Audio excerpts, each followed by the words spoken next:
ಆಕಾಶವಾಣಿ. ಬಿಪಿಯನ್ನು ಬದಿಗಿರಿಸಿ ಅಡುಗೆ, ಆರೋಗ್ಯ, ಮನೆಮದ್ದು, ಪಾಕ ಪ್ರವೀಣರಿಂದ ವಿಶೇಷ ಮಾಹಿತಿ. ಉದರವ ಮರೆತು ಮೆಣಸು ಈಗ ಮನೆಮದ್ದಿನ ಬಗ್ಗೆ ಮಾಹಿತಿ ನೀಡುತ್ತಾರೆ ಮಧುರಾ ಹೆಚ್ ಮಲೋದೆ ಹಾಗೂ ಅಡುಗೆ ಬಗ್ಗೆ ಮಾಹಿತಿ ನೀಡುತ್ತಾರೆ ಪ್ರೇಮಲತಾ ಬಿಎಂ. ಸಕ್ಕರೆಯ ಸರಿಸಿ ಸವಿಯುವ ಆಕಾಶವಾಣಿ ಭದ್ರಾವತಿಯ ಎಲ್ಲಾ ಪ್ರೀತಿಯ ಕೇಳುಗರಿಗೂ ನಿಮ್ಮ ಬಾನುಲಿ ಗೆಳತಿ ಮಧುರಾ ಮಾಡುವ ನಮಸ್ಕಾರಗಳು. ನಾವು ಬೇಸಿಗೆ ಕಾಲದಲ್ಲಿ ಮಧ್ಯಾಹ್ನದ ಉರಿಬಿಸಿಲಿನಲ್ಲಿ ಹೊರಗೆ ಹೋದಾಗ ಎದುರಾಗುವ ಅಪಾಯಕಾರಿ ಸಮಸ್ಯೆ ಅಂದರೆ ಬಿಸಿಲು ತಾಗಿ ಸುಸ್ತಾಗುವುದು. Heat exhaustion. ತಲೆ ಸುಸ್ತು, ವಿಪರೀತ ಬೆವರು, ಸುಸ್ತು ಮತ್ತು ಕೆಲವೊಮ್ಮೆ ಪ್ರಜ್ಞೆ ತಪ್ಪುವಂತಹ ಲಕ್ಷಣಗಳು ಕಾಣಿಸಬಹುದು. ಇದು ದೇಹದಲ್ಲಿನ ನೀರಿನಾಂಶ ಮತ್ತು ಲವಣಾಂಶ ಕಡಿಮೆ ಆಗೋದ್ರಿಂದ ಉಂಟಾಗುತ್ತೆ. ಬಿಸಿಲಿನ ಸುಸ್ತಿನಿಂದ ತಕ್ಷಣ ಚೇತರಿಸಿಕೊಳ್ಳಲು ಮತ್ತು ದೇಹಕ್ಕೆ ತಂಪು ನೀಡಲು ಸಹಾಯ ಮಾಡುವ ಈ ಮನೆಮದ್ದು ಈರುಳ್ಳಿ ರಸ ಮತ್ತು ಮಜ್ಜಿಗೆ. ಇವೆರಡೂ ಸಹ ದೇಹದ ಶಾಖವನ್ನ ಕಡಿಮೆ ಮಾಡುವ ನೈಸರ್ಗಿಕ ಗುಣಗಳನ್ನು ಹೊಂದಿದೆ. ಈಗ ನಮಗೆ ಬೇಕಾಗಿರುವುದು ಇಷ್ಟೇ: 1 ಈರುಳ್ಳಿ ಮತ್ತು 1 ಲೋಟ ಮಜ್ಜಿಗೆ. ಬಿಸಿಲು ತಾಕಿ ಸುಸ್ತಾದಾಗ ಈರುಳ್ಳಿ ರಸವು ಪ್ರಥಮ ಚಿಕಿತ್ಸೆಯಂತೆ ಕೆಲಸ ಮಾಡುತ್ತೆ. 1 ಈರುಳ್ಳಿಯನ್ನು ಜಜ್ಜಿ ಅಥವಾ ರುಬ್ಬಿ ರಸವನ್ನ ತೆಗೆಯಿರಿ. ಈ ರಸವನ್ನ ಅಂದ್ರೆ ಸುಮಾರು 1 ಚಮಚದಷ್ಟು ರಸವನ್ನ ಸ್ವಲ್ಪ ಜೇನುತುಪ್ಪದೊಂದಿಗೆ ಬೆರೆಸಿ ಸೇವಿಸಿ. ಆದರೆ ತಕ್ಷಣದ ಶಾಂತಿಗಾಗಿ ಈರುಳ್ಳಿ ರಸವನ್ನ ಕುತ್ತಿಗೆಯ ಹಿಂದಿನ ಭಾಗ, ಕಿವಿಯ ಹಿಂಭಾಗ ಮತ್ತು ಪಾದಗಳ ಕೆಳಗೆ ಹಚ್ಚಿ ಮಸಾಜ್ ಮಾಡುವುದರಿಂದ ಶಾಖವು ಬೇಗನೆ ಹೊರಹೋಗುತ್ತೆ ಮತ್ತು ದೇಹ ತಂಪಾಗ್ತಾ ಬರುತ್ತೆ. ದೇಹವನ್ನ ನಿರ್ಜಲೀಕರಣದಿಂದ ಅಂದ್ರೆ ಡಿಹೈಡ್ರೇಷನ್ ನಿಂದ ರಕ್ಷಿಸಲು ಮಜ್ಜಿಗೆಗಿಂತ ಉತ್ತಮ ಮದ್ದಿಲ್ಲ. 1 ಲೋಟ ತಣ್ಣನೆಯ ಮಜ್ಜಿಗೆಗೆ 1 ಚಿಟಿಕೆ ಕಲ್ಲುಪ್ಪು ಮತ್ತು ಸ್ವಲ್ಪ ಜೀರಿಗೆ ಪುಡಿಯನ್ನ ಸೇರಿಸಿ ಕುಡಿಯಿರಿ. ಮಜ್ಜಿಗೆ ದೇಹಕ್ಕೆ ತಂಪು ನೀಡಿ ಜೀರಿಗೆ ಜೀರ್ಣಕ್ರಿಯೆಗೆ ಸಹಕರಿಸುತ್ತೆ. ಕಲ್ಲುಪ್ಪು ಲವಣಾಂಶವನ್ನ ಮರುಪೂರ್ಣಗೊಳಿಸುತ್ತೆ. ಮಜ್ಜಿಗೆಯನ್ನ ಆಗಾಗ್ಗೆ ಕುಡಿಯೋದ್ರಿಂದ ನಿರ್ಜಲೀಕರಣ ಅಂದ್ರೆ ಡಿಹೈಡ್ರೇಷನ್ ನಿಂದ ನಾವು ಪಾರಾಗಬಹುದು. ಬಿಸಿಲಿನಲ್ಲಿ ಹೋಗುವಾಗ ಯಾವಾಗಲೂ ನೀರಿನ ಬಾಟಲಿ, ಛತ್ರಿ ಅಥವಾ ಟೋಪಿಗಳನ್ನ ನಿಮ್ಮ ಜೊತೆ ತೆಗೆದುಕೊಂಡು ಹೋಗಿ. ಬಿಸಿಲಿನಿಂದ ಬಂದ ತಕ್ಷಣ ಫ್ರಿಡ್ಜ್ನಲ್ಲಿರುವ ತಣ್ಣನೆಯ ನೀರು ಅಥವಾ ಕೂಲ್ ಡ್ರಿಂಕ್ಸ್ಗಳನ್ನ ಕುಡಿಯಲೇಬೇಡಿ. ಬದಲಾಗಿ ನಿಂಬೆ ಪಾನಕ, ಎಳನೀರು ಅಥವಾ ಸೌತೆಕಾಯಿ ತಿನ್ನುವುದು ಒಳ್ಳೆಯದು.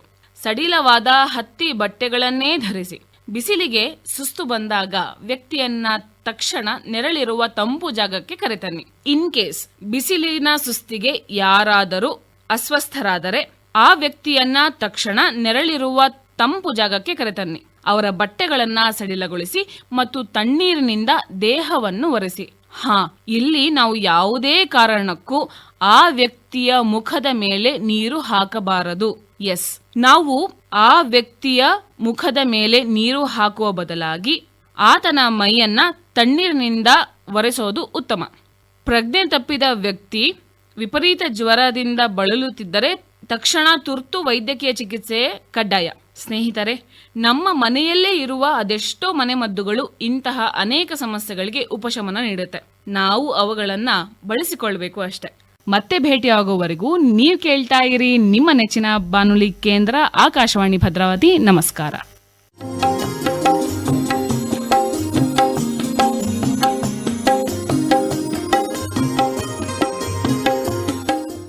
ಆತ್ಮೀಯ ಕೇಳುಗರಿಗೆಲ್ಲ ನಿಮ್ಮ ರೇಡಿಯೋ ಗೆಳತಿ ಪ್ರೇಮಲತಾ ಬಿಎಂ ಮಾಡುವ ನಮಸ್ಕಾರಗಳು.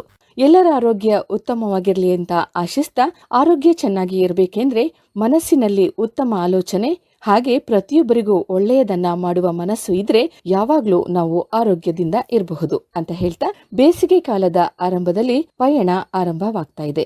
ಶುರುವಿನಲ್ಲಿಯೇ ಅತಿ ಹೆಚ್ಚು ತಾಪವನ್ನ ನೋಡ್ತಾ ಇದ್ದೇವೆ. ಪರಿಣಾಮ ಸುಸ್ತು, ಸಂಕಟ, ತಾಪದಿಂದ ಪರಿತಪಿಸ್ತಾ ಇದ್ದೇವೆ. ಇದಕ್ಕೆ ನಿವಾರಣೆಯನ್ನ ಮಾಡ್ಕೋಬೇಕಾಗಿರೋದು ನಮ್ಮೆಲ್ಲರ ಜವಾಬ್ದಾರಿ. ಹಾಗಾಗಿ ದೇಹವನ್ನ ತಂಪಾಗಿರಿಸಲು ಇಂದು ಸೌತೆಕಾಯಿ ಮಜ್ಜಿಗೆ ಹುಳಿ ಮಾಡೋದನ್ನ ತಿಳಿಸ್ತಾ ಇದ್ದೇನೆ. ಭೂಲೋಕದ ಅಮೃತ ಎನ್ನುವ ಮಜ್ಜಿಗೆ ನಮಗೆ ಸಿಗ್ತಾ ಇರೋದು ಅದೃಷ್ಟವೇ ಸರಿ. ನೀವೇನಂತೀರಾ? ಇದು ಒಗರು ರಸ ಹುಳಿ ಇರುವುದರಿಂದ ವಾತ, ಪಿತ್ತ, ಕಫ ನಿವಾರಣೆಗೆ ಉಪಯುಕ್ತ. ಮಲಬದ್ಧತೆ, ಪೈಲ್ಸ್ ತಡೆಯಲು, ಜೀರ್ಣಕ್ರಿಯೆಗೆ ಸಹಕಾರಿ, ಗ್ರಾಹಿಯಾಗಿದೆ. ಏನೇ ತಿಂದ್ರೂ ಹೀರಿಕೊಳ್ಳುತ್ತದೆ. ಲಘುವಾದ ದ್ರವ ಇದಾಗಿದೆ. ಇದು ಹೊಟ್ಟೆ ನೋವನ್ನ ನಿವಾರಿಸುವುದರೊಂದಿಗೆ ಕೊಲೆಸ್ಟ್ರಾಲ್ ಅನ್ನ ಕೂಡ ಕಂಟ್ರೋಲ್ ಮಾಡುತ್ತೆ. ಲಿವರ್ ಅನ್ನ ಕೂಡ ಆರೋಗ್ಯದಿಂದ ಇದು ಕಾಪಾಡತ್ತೆ. ಹಾಗೆ ಕ್ಯಾನ್ಸರ್ ಅನ್ನ ಕೂಡ ಇದು ತಡೆದು ಬಿಪಿಯನ್ನ ಕೂಡ ನಿಯಂತ್ರಣದಲ್ಲಿ ಇಡೋದಕ್ಕೆ ಸಹಾಯ ಮಾಡುತ್ತೆ. ಇದರಲ್ಲಿ ಎಲೆಕ್ಟ್ರೋಲೈಟ್ ಪ್ರಮಾಣ ಅಧಿಕವಾಗಿದೆ, ಅಧಿಕ ಎನರ್ಜಿಯನ್ನ ಒಳಗೊಂಡಿದೆ. 4-8 gram carbohydrate, 0.9 fat, 3.3 gram protein, 116 milligram calcium ಇದರಲ್ಲಿ ಇದೆ. ಉತ್ತಮ ಅಂಶಗಳನ್ನ ಒಳಗೊಂಡಿದೆ ಈ ಮಜ್ಜಿಗೆ. ಅಂತೆಯೇ ಸೌತೆಕಾಯಿ ಕೂಡ ಕಡಿಮೆ ಇಲ್ಲ. ಇದು ಕೂಡ ಪಿತ್ತ ಶಮನಕಾರಿ, ಉರಿ ಮೂತ್ರ, ಕಿಡ್ನಿ ಸ್ಟೋನ್ ತಡೆಯಲು ಹಾಗೆ ಆಂಟಿ ಕ್ಯಾನ್ಸರ್ ಪ್ರಾಪರ್ಟಿಯನ್ನ ಹೊಂದಿದೆ. ಶೀತ ಮತ್ತೆ ಕಫದ ಸಮಸ್ಯೆ ಇರುವವರು ಬಳಸೋದಕ್ಕೆ ಮುನ್ನ ವೈದ್ಯರ ಸಲಹೆಯನ್ನ ಪಡೆದುಕೊಂಡ್ರೆ ಬಹಳ ಉತ್ತಮ. ಇದನ್ನ ಮಿತವಾಗಿ ಸೇವಿಸಬೇಕು. ಇದರ ಅತಿಯಾದ ಸೇವನೆ ಹಾನಿಕಾರಕವಾಗಿದೆ. ಇದು ಆಂತರಿಕ ಹಾಗೂ ಬಾಹ್ಯ ಆರೋಗ್ಯದ ರಕ್ಷಣೆಯನ್ನ ಮಾಡುತ್ತೆ.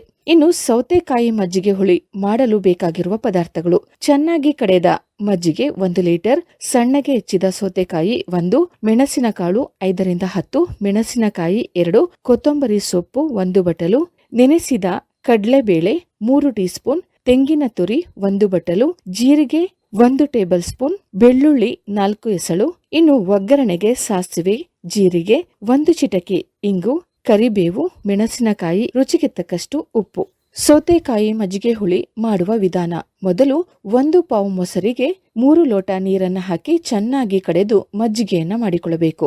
ಒಲೆಯ ಮೇಲೆ ಬಾಣಲೆಗೆ ಮೆಣಸಿನಕಾಳು, ಜೀರಿಗೆಯನ್ನ ಹಾಕಿ ಹುರಿದು ನಂತರ ಮಿಕ್ಸಿ ಜಾರ್ಗೆ ಉರಿದಿಟ್ಟ ಜೀರಿಗೆ, ಮೆಣಸಿನಕಾಳು, ಕೊತ್ತಂಬರಿ ಸೊಪ್ಪು, ತೆಂಗಿನ ತುರಿ, ನೆನೆಸಿಟ್ಟ ಕಡಲೆಬೇಳೆ, ಬೆಳ್ಳುಳ್ಳಿ ಎಸಳನ್ನ ಹಾಕಿ ಸಣ್ಣದಾಗಿ ರುಬ್ಬಿಕೊಳ್ಳಬೇಕು. ಒಗ್ಗರಣೆಗೆ ಸಾಸಿವೆ, ಜೀರಿಗೆ, ಕರಿಬೇವು, ಮೆಣಸಿನಕಾಯಿ, 1 ಚಿಟಕಿ ಇಂಗನ್ನ ಹಾಕಿ ಇದಕ್ಕೆ ಈಗಾಗಲೇ ರುಬ್ಬಿಟ್ಟಿಕೊಂಡಿರುವ ಮಿಶ್ರಣವನ್ನ ಹಾಕಿ ಕೊನೆಯಲ್ಲಿ ರುಚಿಗೆ ತಕ್ಕಷ್ಟು ಸೈಂಧವ ಲವಣ ಹಾಕಿ ಹಾಗೆ ಸಣ್ಣಗೆ ಹೆಚ್ಚಿದ ಎಳೆಯ ಸೌತೆಕಾಯಿಯನ್ನ ಕೂಡ ಹಾಕಿ. ಈಗ ಸೌತೆಕಾಯಿ ಮಜ್ಜಿಗೆ ಹುಳಿ ಸಿದ್ಧ. ಇದನ್ನ ಬಿಸಿಯಾದ ಜೋಳದ ಅಥವಾ ರಾಗಿ ಮುದ್ದೆಯೊಂದಿಗೆ ತಿಂದರೆ ಬಹಳಷ್ಟು ರುಚಿಯನ್ನ ಕೊಡುತ್ತದೆ. ಹಾಗೆ ಅನ್ನದೊಂದಿಗೆ ಕೂಡ ಸೇವಿಸಬಹುದು. ಬಿಸಿಲ ಬೇಗೆಯಿಂದ ನಾವು ತಂಪಾಗಿರಬಹುದು. ಪುನಃ ಮುಂದಿನ ಸಂಚಿಕೆಯಲ್ಲಿ ಮತ್ತೊಂದು ಉಪಯುಕ್ತವಾದ ಆಹಾರದೊಂದಿಗೆ ಬರ್ತೀನಿ ಅಂತ ಹೇಳ್ತಾ ಕೇಳ್ತಾ ಇರಿ ಆಕಾಶವಾಣಿ ಭದ್ರಾವತಿಯನ್ನ. ಧನ್ಯವಾದಗಳು. ಹಿಂದೋಳ ರಾಗದಲ್ಲಿ ದೋಸೆಗಳ ಘಮ ಘಮದಿ. ಇದುವರೆಗೂ ಅಡುಗೆ, ಆರೋಗ್ಯ, ಮನೆಮದ್ದು, ಪಾಕ ಪ್ರವೀಣರಿಂದ ವಿಶೇಷ ಮಾಹಿತಿ ಕೇಳಿದಿರಿ. ಸರಿಸಿ ಸವಿಯುವ ಮನೆಮದ್ದಿನ ಬಗ್ಗೆ ಮಾಹಿತಿ ನೀಡಿದವರು ಮಧುರಾ ಹೆಚ್ ಮಲೋದೆ ಹಾಗೂ ಅಡುಗೆ ಬಗ್ಗೆ ಮಾಹಿತಿ ನೀಡಿದವರು ಪ್ರೇಮಲತಾ ಬಿಎಂ. ಕಾರ್ಯಕ್ರಮದ ನಿರ್ವಹಣೆ ಎಸ್ಆರ್ ಭಟ್, ಸಹಕಾರ ಅಶ್ವಿನಿ, ಸವಿತಾ. ಈ ಕಾರ್ಯಕ್ರಮ ಆಕಾಶವಾಣಿ ಭದ್ರಾವತಿ ಕೇಂದ್ರದಿಂದ ಮೂಡಿಬಂತು.